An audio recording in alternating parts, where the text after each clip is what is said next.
People have learned about giving to themselves and giving to others on an altruistic way, not giving material things, Right. but time, talent, and sometimes treasure, sometimes money, but it's not necessarily money.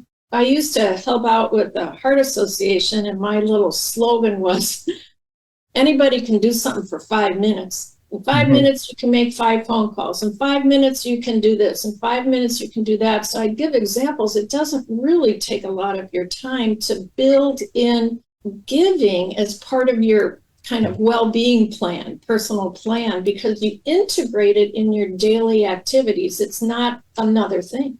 It's part of life as we know it. Definitely part of wellness. Sometimes in order to find yourself, you have to kind of give yourself away.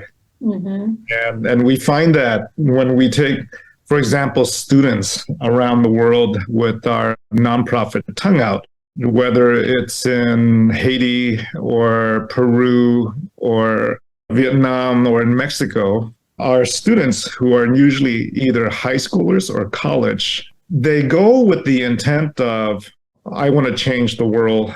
I want to make a difference. I want to be able to use what I have as a 16-year-old, 17-year-old, 18-year-old. But, they go out there, and when they come back, the person that's most changed is themselves. Yeah.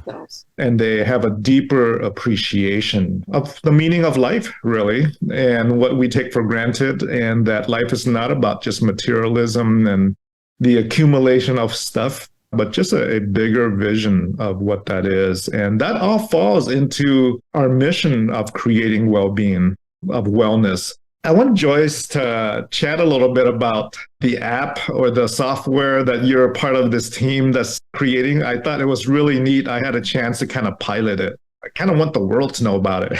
Oh, thanks, Dr. Trinh. That's great. I'm very proud of the team first, the people in this company. I'm proud, I'm honored, and I'm happy. All those things. It's a pleasure to work with this team. And I'd like to say, well, I've been involved in kind of the legacy project. It's a passion project with some great expertise. So our co-founders, Stephanie Frank and Bryce Pullman, are tremendous experts. And I work on I'm on the founding team with them and another fellow, Cliff Edwards. So the software, The Good Life, is actually, if you can kind of imagine things that we've been talking about. And okay, in your example, Dr. Trinh, let's say you're a college student and you go out and you're kind of going to change the world. Now, this comes from a real story of like one of my daughters.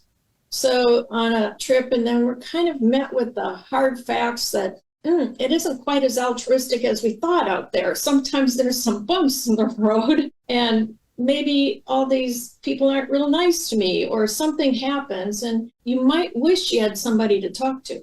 So with that in mind, we developed, when people get to these hard bumps, 24/7, 365, we don't always know when they're going to happen to us, and we don't always know when we need to sort of process it. But how can we provide something to people that we can help them reduce their loneliness, reduce their stress, reduce their confusion, so that they can have more clarity, a healthy mindset, and just to be happier? We want people to be happy. So we went about that mission.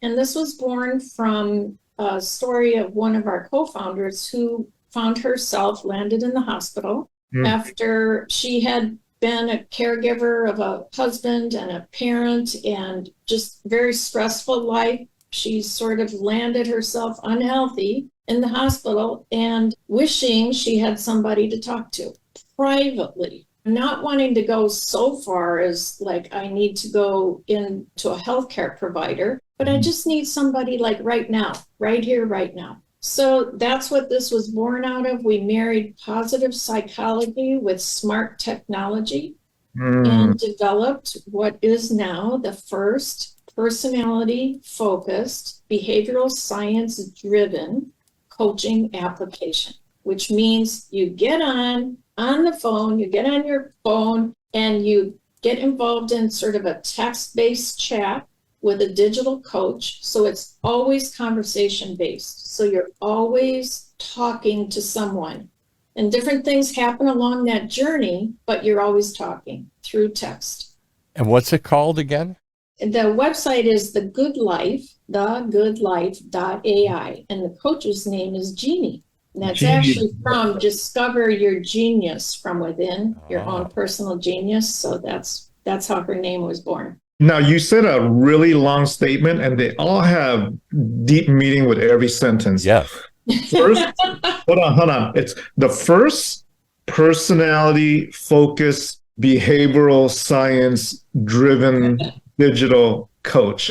Did I say it right? Yeah. I gotta think twice about that. First, personality focused. So it's focused on what your personality is. Behavioral science driven. Okay, I understand that. And it's a digital coach. How does it know your personality? Tell us about it. Let's start there. Before the first comma, let's start. Personality focus. So don't we all want someone, we enjoy most talking to people or learning things from people that really understand us and talk to us in our style. So the example is, in education, you go to a professor, in a big class, and you think, man, I love this guy. The person next to you says, this guy really sucks. I don't understand a thing they're saying. Why are two people listening to the same professor and having totally 180 reactions? Most likely because the way that person is teaching aligns with our personality and our learning style. Okay. So that we understand it. So the first part of this, personality driven, Genii, through the welcome process, learns to understand your personality style, your learning style, your values. These are self-reported through conversation with her. And then she can begin, because of the AI, she can begin talking to you the way that you want to be talked to. And Genii's not a human. No, Genii is a digital AI coach. She learns and grows with you. So, Paul, Genii is this artificial intelligence coach that learns your personality as you are chatting with her, or it, or him. Genii gets me when nobody else does. Yeah, that's it. Genii gets you. Wow. How does Genii do that? I mean, I'm sure you have somebody programming all this stuff in behind the scenes, right? An IT team or something? I like to say this way, like a poem. Yeah. What you see on the front of the screen is so simple. Yeah. And behind the scene have been volumes of data combined to create this simplicity. Simplicity actually is the number one value of our company. So to create a simplicity in the front of the house, because it was a must. Think about it. If it was a complex system where it seemed complicated or overwhelming in any way, how are we going to help people reduce their stress? We're going to create stress. Absolutely. So it has to seem like, oh, I'm not doing much here, nothing much happening. And then bam, how did she know that? Scary. Genies know everything about me.